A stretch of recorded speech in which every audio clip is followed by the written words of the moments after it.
जय हिंद बंधुरा तुम्हारा देखो तुम्हारे प्रिय यूट्यूब चैनल मा ऑनलाइन पॉइंट। तो देखो तुम्हारे रेलवे आरपीएफ न्यू भैकेंसि कब बेरोबे तुम्हारे भिडियो देखार पर तुम्हारे कोनो रकम भिडियो देखार दरकार नहीं। तुम्हारा बुझे जाबे कब तुम्हारे भैकेंसि बेरोबे अफिशियल तुम्हारे नोटिस सहकारे सम्पूर्ण किछु देखाबो अफिशियल तथ्य सहकारे। तो भिडियोटा प्रथम थेके शुरू करे लास्ट पर्यन्त देखो। यदि देखे भालो लागे लाइक करे दिओ, खराब लागले डिसलाइक करे दिओ और प्रचुर परिमाणे बंधुदेर माझे शेयर करे दिओ यदि भालो लेगे थाके। और चैनेले प्रथम हले अवश्य सबस्क्राइब करे पाशे थाका बेल बाटन घंटीटा अन करे दिओ। तो तुम्हारा देखते पाচ্ছ इंडियन रेलवेज जो gov.in অফিসিয়াল ওয়েবসাইটে রয়েছে। তার আগে তোমাদের চলো তোমাদের যে আরপিএফ সম্পর্কে যে তোমাদের গুরুত্বপূর্ণ আপডেট সেটা তোমাদের ফার্স্টে দেখিয়ে দিই। তোমরা অন স্ক্রিন দেখতে পাচ্ছ पीयूष गोयल जो ऑफिस রয়েছে সেখান থেকে কি বলছে रेलवे में कांस्टेबल और सब তোমরা দেখতে পাচ্ছ लोगों के लिए 9000 पदों के लिए रिक्रूटमेंट आएगा, उसमें 50% महिला के भी रहेगा। तो এখান থেকে তোমরা বুঝতে পারছো 4500 জন কিন্তু ছেলে আর 4500 জন মেয়ে কিন্তু মহিলা কনস্টেবল নেওয়া হবে। এই টুইটটা তোমাদের করা হয়েছে 28 জুন 2019 সালে।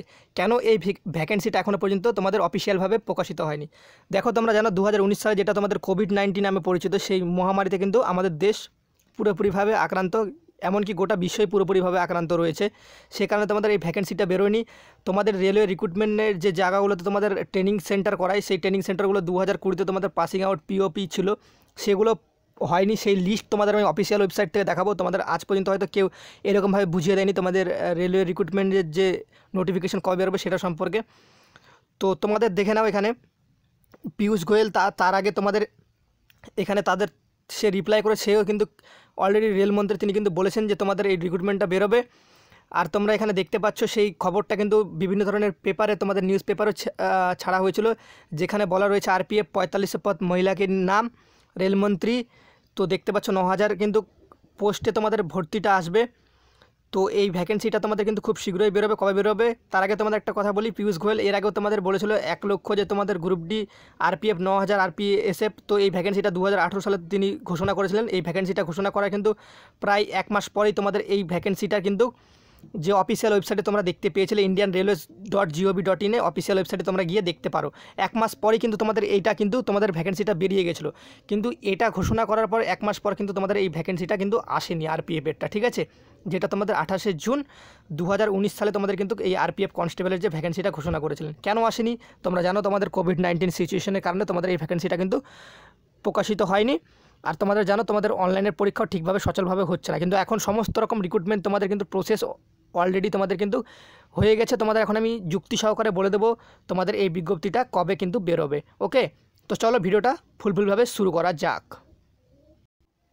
আশা করি তোমরা যে রেলমন্ত্রীর যে তোমাদের যে টুইটটা রয়েছে সেই টুইটটা তোমাদের দেখিয়ে দিলাম, পীযূষ গোয়েল অফিস তোমাদের দেখিয়ে দিলাম। আশা করি তোমাদের এরপরে কোনো রকম ডাউট থাকার কোনো কথা নেই। যদি ডাউট থাকে তোমরা কমেন্ট করে বলতে পারো। এবার চলো তোমাদের অফিসিয়াল ওয়েবসাইটে সেই নোটিফিকেশনটা তোমাদের আমি দেখাবো। অফিসিয়াল ওয়েবসাইটে নোটিফিকেশনে যাওয়ার আগে তোমাদের রেলওয়ের যে আরপিএফের তোমাদের কী কী যোগ্যতা লাগবে সেটা তোমরা দেখে নাও। আজ এই ভিডিওতে আমরা আলোচনা করব। যারা এটা দেখে নিয়েছো তাদের ভিডিওটা স্কিপ করে চলে যেতে পারো। তো তোমরা শেষের দিকে দেখিয়ে ভিডিওটা। আজকের এই ভিডিওতে আমরা আলোচনা করব রেল পুলিশ কনস্টেবল সম্পর্কে নতুন নিয়োগের বিজ্ঞপ্তি কবে বেরোতে পারে, নিয়োগের কিছু পরিবর্তন হতে পারে, এই পদে আবেদনের জন্য শিক্ষাগত যোগ্যতা, বয়স, দৌড় আরও বিভিন্ন ধরনের যেগুলো আমাদের কমেন্ট করে থাকো সেই সমস্ত প্রশ্ন উত্তর আমি তোমাদের এই ভিডিওতে দেবো। কিছু কথা তোমাদের মাথায় রাখতে হবে, যেখানে রেলমন্ত্রী নিজেই ঘোষণা করেছিলেন পীযূষ গোয়েল যে এবার তোমাদের রেল পুলিশে একটা বড় রিক্রুটমেন্ট করানো হবে, তার সেই খবর আমরা টুইটার ও সোশ্যাল মিডিয়া নিউজ পেপারে দেখেছিলাম। তোমাদের টুইটারও দেখিয়ে দিলাম, সোশ্যাল মিডিয়া দেখে দিলাম, নিউজ পেপারটাও দেখিয়ে দিলাম, ঠিক আছে। আজকে প্রুফ দিয়ে দিয়েছি, অনেকে নাহলে বলে যে ফেক, তো তার কারণে প্রুফ দিয়েছি। আর অফিসিয়াল ওয়েবসাইটটাও তোমাদের প্রুফ দিয়ে দেবো। তোমাদের একটা কথা মাথায় রাখতে হবে, কোভিড-19 মহামারীর মধ্যে কিন্তু তোমাদের সেরকম কোনোভাবে ভ্যাকেন্সি বেরোচ্ছে না। আর আগে রেলওয়ে রিক্রুটমেন্ট সেলের আন্ডারে যে ভ্যাকেন্সিগুলো রয়েছে সেই অনলাইনের পরীক্ষা কিন্তু খুব একটা সচলভাবে হচ্ছে না, যেখানে তিনি বলেছেন 50% পুরুষ কনস্টেবল ও 50% মহিলা কনস্টেবল নিয়োগ করা হবে। তো এবার তোমাদের রেল পুলিশের শূন্যপদ রয়েছে প্রায় 19,000-এর মতো ভ্যাকেন্সি রয়েছে, যেখানে তোমাদের 9000 শূন্যপদ বেরোবে, যেখানে 4500 তোমাদের রেল পুলিশ কনস্টেবল মহিলা আর 4500 তোমাদের পুরুষ কনস্টেবল কিন্তু থাকবে রেল পুলিশের। এই ভ্যাকেন্সিটি তোমাদের দুবারই বের হওয়ার চান্স রয়েছে, তো দুবারই বেরোবে। প্রথমে বলে থাকি রেল পুলিশ কনস্টেবলের চাকরি করতে গেলে তোমাদের শিক্ষাগত যোগ্যতা কত লাগে।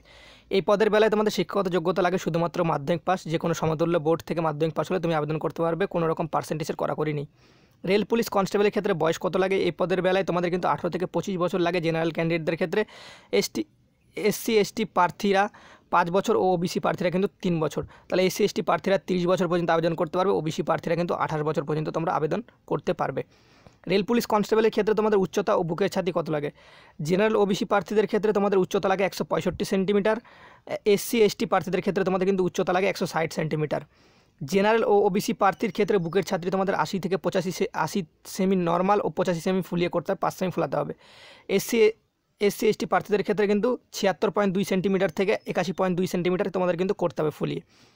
মোট কথা তোমাদের এখানে মাথায় রাখতে 5 সেন্টিমিটার বুকের ছাতি ফোলানোর ক্ষমতা কিন্তু তোমাদের রাখতে হবে। মহিলা কনস্টেবলের ক্ষেত্রে জেনারেল ওবিসি প্রার্থীদের ক্ষেত্রে তোমাদের কিন্তু উচ্চতা লাগবে 157 সেন্টিমিটার, এসসি এসটি প্রার্থীদের ক্ষেত্রে 152 সেন্টিমিটার তোমাদের সেখানে উচ্চতা লাগবে। মহিলাদের কোনো রকম বুকের ছাতি কিন্তু মাপা হয় না। পুলিশ কনস্টেবলের ক্ষেত্রে তোমাদের রেল পুলিশ কনস্টেবলের ক্ষেত্রে মাঠের পরীক্ষা কেমন হয়ে থাকে? পুরুষ কনস্টেবলের ক্ষেত্রে তোমরা দেখতে পাচ্ছ, পুরুষ কনস্টেবলের ক্ষেত্রে 1600 মিটার 5 মিনিট 45 সেকেন্ডে তোমাকে কভার করতে হবে। এখানে তোমাদের লং জাম্প 14 ফিট ও হাই জাম্প কিন্তু থাকে 4 ফিটের। মহিলা কনস্টেবলের ক্ষেত্রে তোমাদের দৌড় থাকে 800 মিটার 3 মিনিট 40 সেকেন্ডে কভার করতে হবে। এখানে তোমাদের লং জাম্প যে থাকে সেটা হচ্ছে 9 ফিট ও হাই জাম্প থাকে কিন্তু 3 ফিটের। ওকে, একটা কথা তোমাদের মাথায় রাখতে হবে, এখানে দৌড়ে কোনো রকম দ্বিতীয়বার চান্স কিন্তু দেওয়া হয় না, কিন্তু হাই জাম্প লং জাম্পের ক্ষেত্রে 2বার করে চান্স কিন্তু দেওয়া হয়। প্রথমবার যদি তোমরা না পারো, দ্বিতীয়বার সেক্ষেত্রে তোমরা পারলে হয়ে যাবে। রেল পুলিশ কনস্টেবলের ক্ষেত্রে তোমাদের নিয়োগ প্রক্রিয়া কী হয়ে থাকে? প্রথমে তোমাদের কম্পিউটার বেসড এক্সাম হয়, দ্বিতীয় তোমাদের মাঠের পরীক্ষা হয়ে থাকে, দ্বিতীয় তোমাদের মেডিকেলের পরীক্ষা হয়ে থাকে এবং সর্বশেষ ডকুমেন্টস ভেরিফিকেশন কিন্তু তোমাদের করানো হয়ে থাকে। এই পদের বেলায় তোমাদের পরীক্ষার কোন কোন সাবজেক্ট থেকে কোশ্চিন হয়ে থাকে? জেনারেল অ্যাওয়ারনেস ও জেনারেল নলেজ থেকে 50টি প্রশ্ন 50 নম্বরের, গণিত থেকে তোমাদের 35টি প্রশ্ন 35 নম্বর, জেনারেল ইন্টেলিজেন্সের ক্ষেত্রে 35টি প্রশ্ন 35 নম্বর। মোট তোমাদের 120টি প্রশ্ন থাকে, যেখানে 120 নম্বরের পরীক্ষা হয়। প্রতিটি প্রশ্নের মান কিন্তু 1 করে দেওয়া থাকে, যেখানে তোমাদের সময় থাকে কিন্তু 90 মিনিট। ওকে, তো এর মধ্যে কিন্তু নেগেটিভ মার্কিংও রয়েছে। এই পদের পরীক্ষার বেলায় নেগেটিভ মার্কিং আছে। পরীক্ষার ভাষা কী হয়ে থাকে? এই পদের পরীক্ষার বেলায় তোমাদের কিন্তু নেগেটিভ মার্কিং আছে। 3টি প্রশ্ন ভুল করলে কিন্তু তোমাদের প্রাপ্ত নম্বর থেকে 1 নম্বর কেটে নেওয়া হয়। এই পদের পরীক্ষার বেলায় তোমাদের মাতৃভাষা মানে বাংলা ভাষায় প্রশ্ন পেয়ে যাবে। এই পদের পরীক্ষার ক্ষেত্রে তোমাদের মোট 15টা ভাষায় কিন্তু প্রশ্ন হয়ে থাকে। ওকে, তোমরা বাংলা ভাষায় দিতে পারবে ও নেগেটিভ মার্কিংও আছে।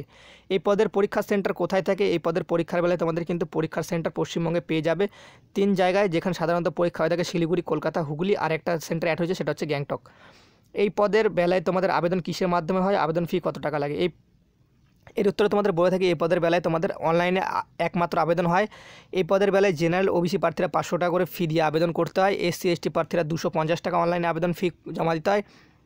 আর একটা কথা মাথায় রাখতে, মাইনরিটি মহিলা যে কোনো প্রার্থী হলেও তোমাদের কিন্তু 250 টাকা করে লেগে থাকে মহিলা ও মাইনরিটি প্রার্থীদের ক্ষেত্রে, ঠিক আছে?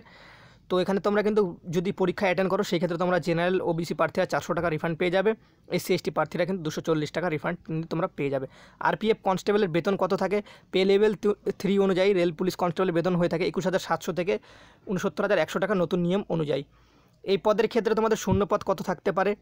তো অনলাইন আবেদন, যেহেতু তোমাদের এই ভ্যাকেন্সিটা 2বারে বেরোবে, সেহেতু তোমাদের এই পদের ক্ষেত্রে তোমাদের ভ্যাকেন্সি পাই পুরুষ ও মহিলা কনস্টেবল মিলিয়ে 9000 সংখ্যক কিন্তু বের হতে পারে, বেরো হবে।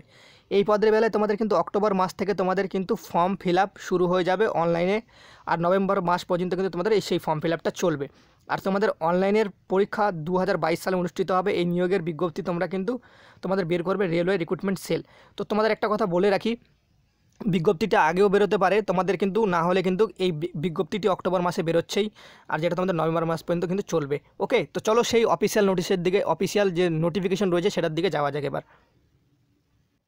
তোমরা এতক্ষণ দেখে নিলে সমস্ত রেল পুলিশে চাকরি করতে গেলে তোমার কী কী যোগ্যতা হতে হবে আরপিএফ কনস্টেবলের ক্ষেত্রে। এবার দেখো, তোমাদের বলে রাখি, আশা করি তোমরা যুক্তি সহকারে বুঝে গেছো, তোমাদের প্রুফও দেখিয়েছি। এবার তোমাদের যুক্তি, তোমাদের রেলওয়ে যে রয়েছে সেটা তোমাদের কিন্তু এক্সাম কিন্তু কন্ডাক্ট অলরেডি করানো হয়ে গেছে এনটিপিসির, আর তোমাদের রেলের গ্রুপ ডির এক্সামগুলো বাকি রয়েছে কিছু। তো দেখো, তোমাদের এখানে তোমাদের একটা কথা বলি, তোমাদের আরপিএফের যারা এই অফিসিয়াল দেখতে পাচ্ছ, অফিসিয়াল কিন্তু এটা, ঠিক আছে, রেলের অফিসিয়াল ওয়েবসাইটের থেকে তোমাদের দেখাচ্ছি, যেখান থেকে তোমরা দেখতে পাচ্ছ পাসিং আউট প্রেড, যেটা তোমাদের 2020 সালে হওয়ার কথা ছিল, পিওপি পাসিং আউট প্রেড, সেটা তোমাদের কবে অনুষ্ঠিত হচ্ছে দেখে নাও। পিওপি দেখতে পাচ্ছ এই ক্যাম্পটা সেকেন্ড আরপিএসএফ ডেট 25/6/2021 তোমাদের কিন্তু এইটা তোমাদের কন্ট্যাক্ট করানো হচ্ছে আরপিএফের, ঠিক আছে। সম্পূর্ণগুলো দেখবে 23/3/2021, তোমরা এখানে দেখতে পাচ্ছ 20/3/2021, তোমাদের যতটি ভ্যাকেন্সি ছিল 9/3/2021 সবগুলো কিন্তু আরপিএফের ভ্যাকেন্সি। এগুলো পিওপি তোমরা দেখতে পাচ্ছ যে 16/3/2021, এইভাবে তোমরা যদি দেখে থাকো আরপিএফ এসএফ এসটিসি তোমরা দেখতে পাচ্ছ 30/1/2021, 20/1/2021 তোমাদের সম্পূর্ণগুলো কিন্তু 2021-এই কিন্তু তোমাদের কিন্তু পাসিং আউট প্রেড কিন্তু করানো হয়েছে। আর এখানে কিছু ভ্যাকেন্সি যেগুলো রয়েছে সেগুলো কিন্তু 2020-তে করানো হয়েছে। এবার তোমাদের একটা কথা বলে রাখি, তোমাদের কিন্তু ট্রেনিং সেন্টার পুরোপুরি খালি আরপিএফ কনস্টেবলের ক্ষেত্রে তোমাদের কিন্তু ট্রেনিং দেওয়া যেতেই পারে। তো সেই ক্ষেত্রে তোমাদের কথা একটা মাথায় রাখতে হবে, তোমাদের কোভিড-19 সিচুয়েশনের জন্য 2019 সালের সেই ভ্যাকেন্সিটা ঠিক তোমাদের যেই টাইমে বেরোনোর কথা ছিল সেই টাইমে বেরোতে পারেনি, কিন্তু এবার তোমাদের এই বছরে তোমাদের এই ভ্যাকেন্সিটা আসবে। যারা ভাববে এই ভিডিওটা ফেক, তোমাদের অফিসিয়াল ওয়েবসাইট থেকে তোমাদের পাসিং আউট প্রেডের চার্টটিও দেখিয়ে দিলাম, যেটা তোমাদের 2020 সালে হওয়ার কথা ছিল, কিন্তু কোভিড-19 সিচুয়েশনের জন্য তো সেগুলো 2021 সালে তোমাদের কিন্তু হয়। ট্রেনিং ঠিকঠাকভাবে শুরু কিন্তু করানো হয়নি কোভিড-19-এর জন্য। তো তোমরা জেনে যাও 2021 সালে তোমাদের আরপিএফ কনস্টেবলের ভ্যাকেন্সি বেরোবে।